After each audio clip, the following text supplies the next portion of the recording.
Finally આજે એક ઘડી આવી જ ગઈ હતી જેમની અમે આતુરતાથી રાહ જોઈ રહ્યા હતા અને આ તરફ રેડી થઈને અમે લોકો પણ પહોંચી જઈશું ફટાફટથી મમ્મીના સ્વાગત માટે. તો આ તરફ અત્યારે ઘરેથી નીકળ્યા ત્યારે આટલા જ લોકો અમે નીકળ્યા હતા અને ધીમે ધીમે નીકળ્યા અને ચાલુ કર્યું અને પહોંચ્યા અમે અમારા ગામના ચોકમાં. ત્યાં ધીમે ધીમે અમારા ગામના લોકો પણ જોડાવા લાગ્યા. સૌથી પહેલાં ગામમાં ચોકમાં પહોંચી અને અમે લોકો છે અહીંયા રાસ રમવાનું ચાલુ થયું. અને ગુજરાતીઓમાં તો કહેવત છે ને, કોઈ પણ પ્રસંગ હોય જ્યાં સુધી બહેનો રાસ ન રમે ને ત્યાં સુધી અધૂરો કહેવાય છે. આજે મારા મમ્મી 25 દિવસની જાત્રા કરીને આવી રહ્યા હતા, તો અમે લોકો એમના સામૈયા માટે એમનું સ્વાગત કરવા માટે જતા હતા. ધીમે ધીમે બધા એકઠા થયા. આજે અમારું રામ મંદિર ત્યાંથી નીકળી અને ગામના પાદરમાં મમ્મીને એ લોકો ઉતર્યા હતા. તો મમ્મી અહીંયા સૌથી પહેલાં ઉતરી અને કાનાજીને સાથે લાવી હતી, એમને રેડી કરી અને ત્યાર પછી સૌથી પહેલાં ઉતરી મમ્મી છે પપ્પાને પગે લાગ્યા અને ત્યાર પછી એક અમને બધાને મળ્યા.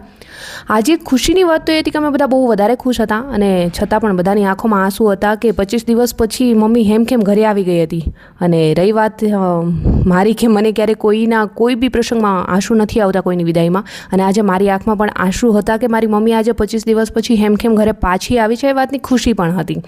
અને ત્યાંથી અમે લોકો નીકળી અને ગામ તરફ પ્રયાણ કર્યું અને ડાયરેક્ટલી અત્યારે જઈશું ગામના રામ મંદિરે. અને અહીંયાથી વાજતે ગાજતે મમ્મીનું સ્વાગત કરતાં અને બધા લોકો એટલા ખુશ હતા અને ધીમે ધીમે ચાલવાનું ચાલુ કર્યું. અને જ્યાં સુધીમાં રામ મંદિરે પહોંચીએ ત્યાં સુધીમાં તો બહુ બધા પૈસા ઉડાડ્યો અને બહુ બધી ખુશી સાથે મમ્મીનું સ્વાગત કરીને પહોંચી ગયા અમે લોકો રામ મંદિરે.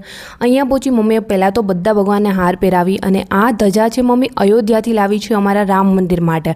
તો અમારા સિસ્ટરના સાસુ સસરા અને અત્યારે છે અમારા જમાઈ રાજા અને મારો ભાઈ બંને પહોંચી ગયા છે મંદિરની ટોચ ઉપર અયોધ્યાથી લાવેલી ધજા ચડાવવા માટે.